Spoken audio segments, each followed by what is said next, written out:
दिल को छू लेने वाली एक खूबसूरत दो भाइयों की कहानी। इस कहानी को सुनकर आप भी कहेंगे, वाह, इतनी प्यारी, इतनी सुंदर कहानी।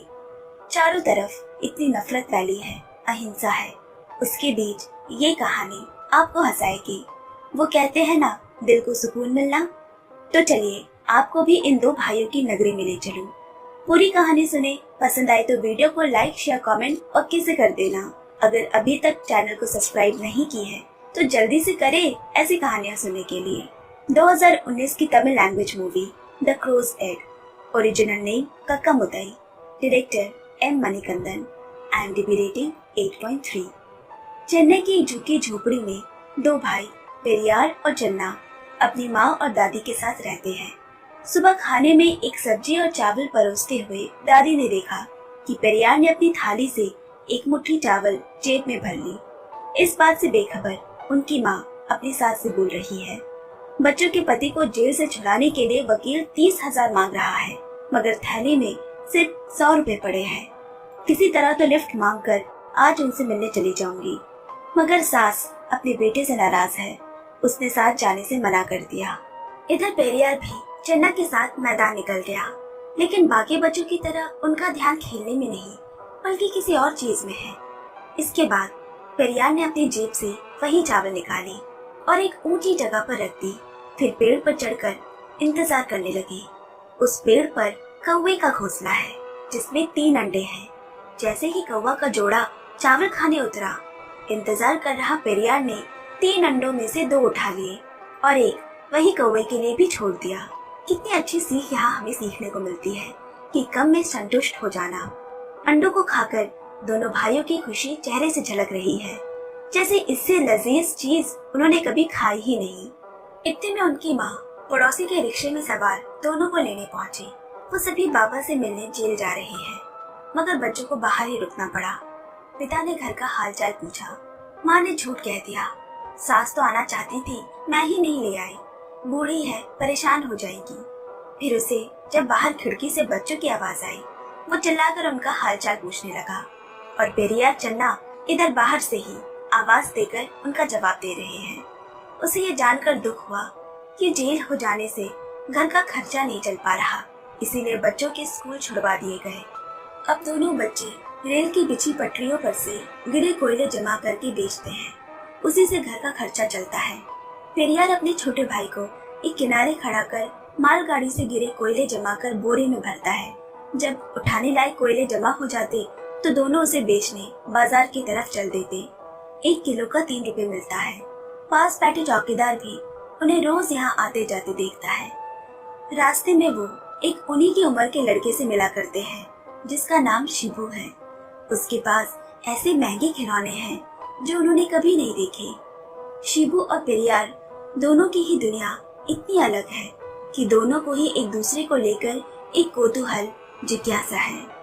अब दोनों भाई रास्ते में एक दुकान के बाहर लगे टीवी को खड़े होकर देखने लगे और घर जाकर माँ से टीवी ला देने को कहते हैं। माँ ने हंसकर टाल दिया। उनकी माँ भी एक बर्तन कटाई की दुकान में काम करती है। उसे परेशान देखकर उसकी सहेली बोली, 30,000 कोई छोटी रकम नहीं है, कहाँ से जुटाएगी? जाकर इस इलाके के मंत्री से बात कर, शायद कुछ हो।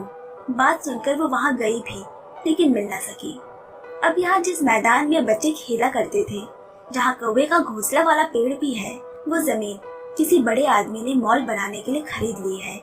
अब पेरियार और चन्ना कभी कौवे के अंडे नहीं खा पाएंगे। ये सोचते हुए मायूस होकर दोनों घर की ओर चल दिए। दादी और माँ को जब ये बात पता चली, दादी बोली, कोई बात नहीं, मंदिर के पास जो पेड़ है वहाँ भी तो कौवे अंडे देती है। मगर माँ दादी को बच्चों की तरफदारी करने पे नाराज होती है।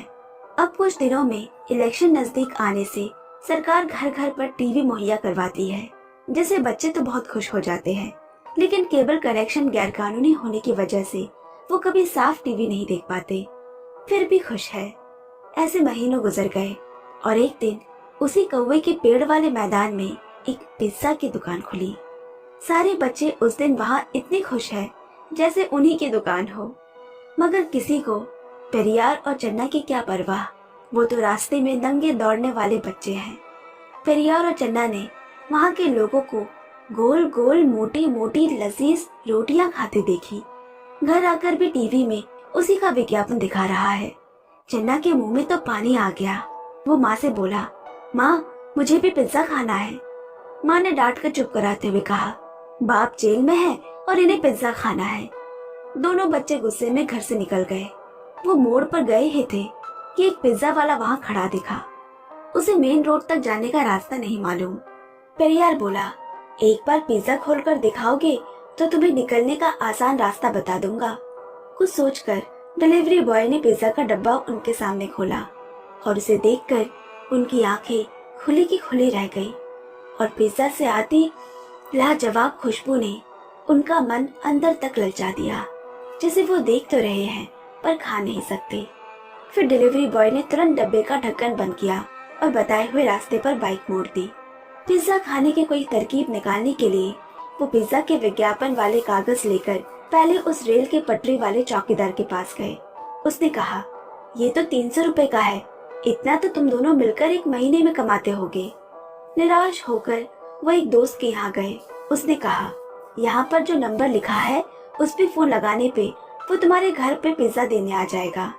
अब पेरियार ने फोन बूथ से पिज्जा की दुकान पर फोन घुमाया, ये सोचकर कि कल जो डिलीवरी वाले भैया मिले थे उनसे कहेंगे कि हम धीरे धीरे एक महीने में पिज्जा के पैसे चुका देंगे, मगर उल्टी तरफ से घर का पता, हाउस नंबर वगैरह पूछने लगे। उन्हें तो सिर्फ ये मालूम है कि वो मंदिर के पास रहते हैं। पेरियार ने घबराकर फोन रख दिया। अब घर आकर वो दादी से पता पूछने लगे, क्योंकि अगर माँ सुन लेगी तो बहुत डांटेगी। दादी को जब पूरी बात पता चली तो उन्होंने अपनी थैली से 20-30 रुपए निकालकर उन्हें दिए और कुछ सामान ले आने को कहा। आज दादी उनके लिए पिज्जा बनाएगी। चन्ना भागकर दुकान से टमाटर, प्याज, शिमला मिर्च ले आया। दादी चूल्हे के सामने पिज्जा की तस्वीर देखकर पिज्जा बना रही है और दोनों बच्चे बड़ी बेसब्री से पिज्जा के पकने का इंतजार। जब उन्होंने मुंह में एक निवाला लिया तो वो समझ गए कि ये तो पिज्जा नहीं है। पिज्जा ऐसा थोड़ी होता है दादी, कहकर दोनों पैर पटकते हुए घर से निकल गए। अब बच्चे जब दोबारा उस चौकीदार के पास पहुंचे, वो समझ गया कि ये बच्चे ऐसे नहीं मानेंगे। वो उन्हें गोदाम में रखे पुराने कोयले के ढेर पे ले गया और कहा, ये बेचकर तुम जल्दी पैसे जमा लोगे। बच्चों के चेहरे पे मुस्कान आ गई। अब वो दिन में 4-5 चक्कर कोयले के दुकान पे कोयला लेकर लगाने लगे और आते जाते उस दुकान को निहारते रहते। जैसे तैसे पैसे इकट्ठे हो गए और अब पिज्जा की दुकान के सामने खड़े हैं, मगर सिक्योरिटी गार्ड ने उन्हें डांट कर भगा दिया। दोनों मन छोटा करके वापस चले आए। उन्हें समझ नहीं आया आखिर उन्हें अंदर क्यों नहीं जाने दिया। उनके पास तो पैसे भी थे। चौकीदार बोला, क्योंकि तुमने मैले कपड़े पहने हैं, पाँव में जूते नहीं हैं। रात में सोते हुए दोनों भाई माँ और दादी को कहते सुन रहे हैं कि बाबा के वकील ने आज तक इतने पैसे लिए, मगर उनके लौटने की कोई आसार नहीं। पता नहीं कब तक देते रहना होगा। अब एक दिन शिबू उनके लिए पिज्जा का एक टुकड़ा टिफिन में लाया है, लेकिन पेरियार ने न खुद खाया न ही चन्ना को खाने दिया। वो बोला, मैं खुद अच्छे कपड़े खरीदूंगा और फिर उसे पहनकर पिज्जा खाने जाऊंगा, और उसके पैसे जुटाने में लग गया। एक दिन कोयला खरीदने वाला आदमी शराब पीकर सड़क पर पड़ा मिला। पेरियार और चन्ना अपने खिलौने वाली गाड़ी में उसे बिठाकर खींचते हुए घर ले गए। उसकी बीवी ने खुश होकर उसे 10 रुपए दिए। इससे वो बहुत खुश हो गए। उन्हें लगा कि इस तरह से भी पैसे कमाए जा सकते हैं। अब कोयला बेचने के बाद शाम को वो शराब के ठेके में खड़े हैं कि कहीं किसी को घर छोड़ने की नौबत आए तो उसके बदले में पैसे मिलेंगे। मगर पहला ग्राहक जैसे ही खिलौने वाली गाड़ी में बैठा, वो टूट गया। दोनों भाई सर पर पैर रखकर भागे। वो खूब इधर उधर से जल्दी पैसे कमाने की तरकीब लगाने लगी। एक बार तो गुजरने वाले ट्रेन के दरवाजे पर बैठे मोबाइल में मगन लोगों के फोन छीनने का भी ख्याल आया, जैसे झुग्गी झोपड़ी के बाकी बच्चे करते हैं। पर इन दो भाइयों में कोई बात तो है जो उन्हें बाकियों से अलग बनाती है, उनके मन की आवाज। और इसी आवाज ने उन्हें आज ये गलत काम करने से रोक लिया। एक सुबह दांत मांजते हुए चन्ना के दिमाग की घंटी बजी और बड़े भाई से बोला, शिबू का कुत्ता 25,000 का है, क्यों ना हम भी अपने कुत्ते को बेच दे। फिर क्या, सड़क की रुकी ट्रैफिक में कुत्ते को गोद में ले लेकर उसे बेचने की कोशिश करने लगे, मगर लोगों ने दाम सुन उन्हें डांट कर भगा दिया। भोले बच्चे, मालूम भी नहीं कि 25,000 कितने होते हैं। जब किसी भी तरह बात नहीं बनी तो उन्होंने तय किया कि अब वो मेहनत करके पैसे कमाएंगे। पेरियार लोगों के घरों तक पानी के मटके पहुंचाता और छोटा भाई 1, 2, 3 उंगलियों पर गिनता कि कितने मटके हुए। कभी वो दीवारों पे लगी पुरानी पोस्टर निकालने का काम करते, कभी सड़क पर इश्तिहार बांटते। अब तक कुछ 120 रुपए जमा हुए हैं और 80 रुपए होने पे पूरे 200 हो जाएंगे। फिर वो सिटी सेंटर में कपड़े खरीदने जाएंगे। कितना भोला मन है इनका, कितनी लगन है। अब एक दिन पैसे गिनने बैठे तो पाया कि 200 से 30 रुपए ज्यादा जमा हो गए और अगले ही दिन 20 रुपए बस का किराया देकर शान से बैठकर सिटी सेंटर कपड़े खरीदने निकले। पर जैसे ही वो मॉल के सामने पहुंचे, इतनी बड़ी इमारत की चकाचौंध देख उनकी हिम्मत नहीं हुई अंदर जाने की। वो घंटों बाहर बैठकर अंदर जाने की हिम्मत जुटाने लगे। तभी एक आदमी अपने 2 बच्चों के साथ ढेर सारी शॉपिंग कर बाहर निकला। उसके बच्चे पानी पूरी खाने की जिद कर रहे हैं, जिस पे आदमी बोला, ये भी कोई खाने की चीज है? कल जो फल मैंने लाए थे वो खाना। तभी उसे याद आया कि मोबाइल तो काउंटर पर ही छूट गया है। वो तुरंत लेने भागा। इतनी देर से सब कुछ देख रहा पेरियार उन बच्चों से बोला, मैं तुम्हें ये खाने के पैसे दे सकता हूँ, लेकिन इसके बदले तुम्हें तुम्हारे खरीदे कपड़े बेचने होंगे। बात बन गई। उन बच्चों ने नए कपड़ों का बैग उन्हें थमाकर पानी पूरी खाने में मग्न हो गए। एक प्यारा सा सौदा दोनों बच्चों में हुआ, जिसमें ये नहीं देखा गया कि किसे कितना ज्यादा मिल रहा है। बस एक दूसरे की ख्वाहिशें पूरी की गई। अब बस में ही कपड़े बदलकर पेरियार और चन्ना ठाठ से अपनी बस्ती घुसे। सारे बच्चों ने उन्हें देखते ही घेर लिया। अब वो पिज्जा खाने चले। आज तो उन्हें खाने से कोई नहीं रोक सकता। बाकी बच्चे उनकी वीडियो बनाने लगे, मगर आज भी सिक्योरिटी गार्ड ने उन्हें अंदर जाने नहीं दिया। शोर शराबा होने पर वहाँ का मैनेजर बाहर आया और पेरियार को एक तमाचा जड़ दिया, जिसकी गूंज उसके अंदर तक पहुंची। पेरियार और कुछ न कह सका। वो हिम्मत हारने वालों में से नहीं है, पर आज का धक्का जोरदार था। उसे वक्त लगेगा उभरने में। बड़े भाई को ये देख 5 साल का चन्ना को समझ नहीं आ रहा कि वो क्या करे। पेरियार रोता हुआ वहाँ से निकल गया। जब वो घर पहुँचे तो एक और मनहूस खबर उनका इंतजार कर रही थी। दादी नहीं रही। दोनों भाई माँ से लिपटकर बहुत रोए। अब इधर अंतिम संस्कार के लिए पैसे कम पड़ गए तो पेरियार ने पिज्जा के जमाए पैसे दे दिए। कितनी अजीब बात है ना, ये पैसे किस काम के लिए थे और कहाँ खर्च हुए? दादी ने जरूर कुछ अच्छे कर्म किए होंगे, इसीलिए तो विदाई के समय उनके पोते की मेहनत के पैसों से वो विदा हुई। सारा काम खत्म हुआ। अब वो एक कमरे के घर में 4 से 3 लोग हो गए। दादी भले ही बूढ़ी थी, पर एक बुजुर्ग का हाथ तो इस घर पर बना था। अगले दिन झोपड़ी के बच्चे उस वीडियो को देखकर मजा ले रहे हैं। इतने में वहीं रहने वाले रमेश और बाबू ने वो वीडियो देख ली। उनके हाथ में तो जैसे सोने की खदान लग गई। वो तुरंत पिज्जा दुकान के मालिक के पास गए और वीडियो दिखाकर बोला, आपके मैनेजर की वजह से आपकी बहुत बदनामी हो सकती है अगर हमने ये वीडियो न्यूज चैनल वालों को भेज दी। इसीलिए अच्छा होगा कि हम कुछ ले देकर बात यहीं निपटा लें। मालिक ने उन्हें बाद में आने को कहा और फिर मैनेजमेंट की मीटिंग बुलाई, जिसमें से एक वकील भी है।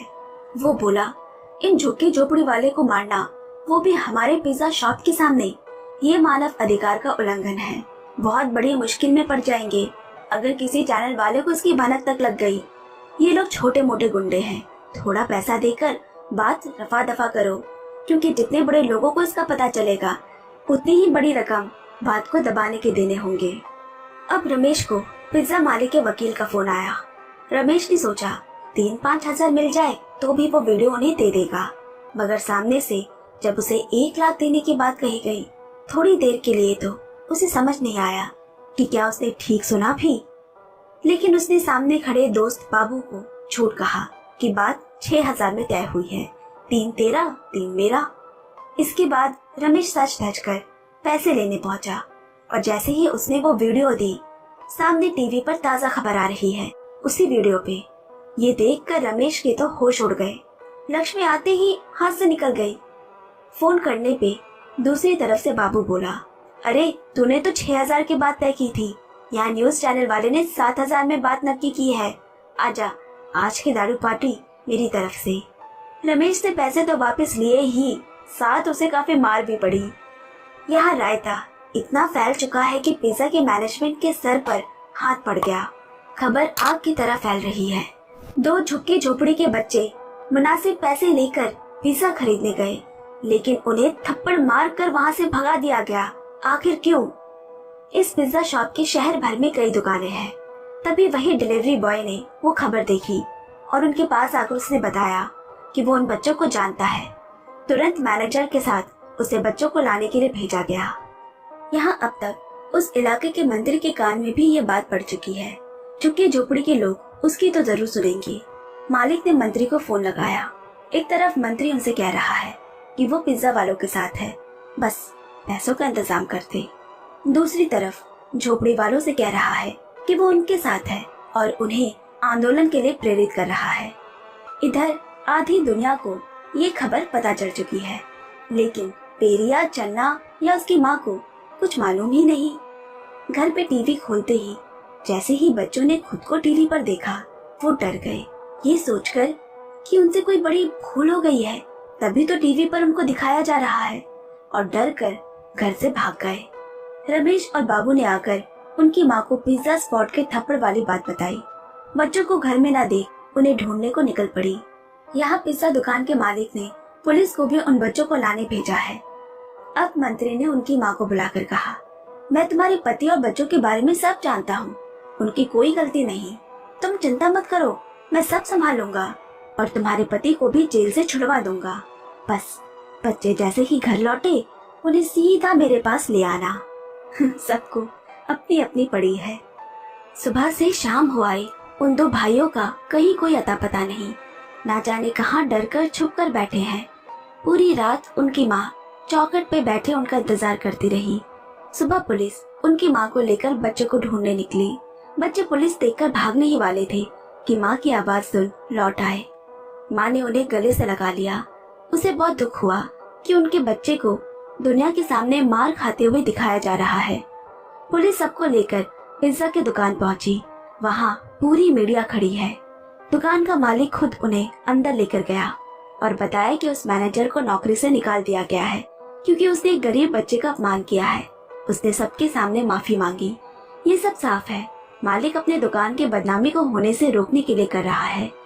अब यहाँ जब बच्चों के सामने पिज्जा लगाया गया, उनकी खुशी की सीमा नहीं रही।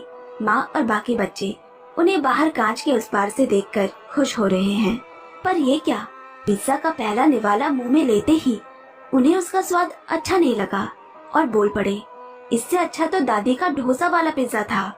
पिज्जा को वहीं छोड़ दोनों भाई मुस्कुराते हुए वहाँ से बाहर चले गए और कहानी यही खत्म हो जाती है। अक्सर बड़े होने की होड़ में हम अपना बचपना गवा देते हैं। ना दिल खोलकर हंसते हैं, ना आसमान से ऊंचे सपने देखते हैं, ना अड़ जाते हैं किसी चीज के पीछे। तब डर नहीं लगता था। दुनिया में बड़े होते होते हमने डरना सीख लिया। कहीं हार जाने का डर कि लोग क्या कहेंगे, कहीं गिर पड़ने का डर कि लोग हंसेंगे। इसीलिए तो कहती हूँ, बच्चा बने रहना हर किसी बड़े की बस की बात नहीं। अब विदाई लेती हूँ, नई कहानी सुनाने फिर आऊंगी। तब तक इस वीडियो को ढेर सारा प्यार देते रहिएगा। Bye bye, love you and take care.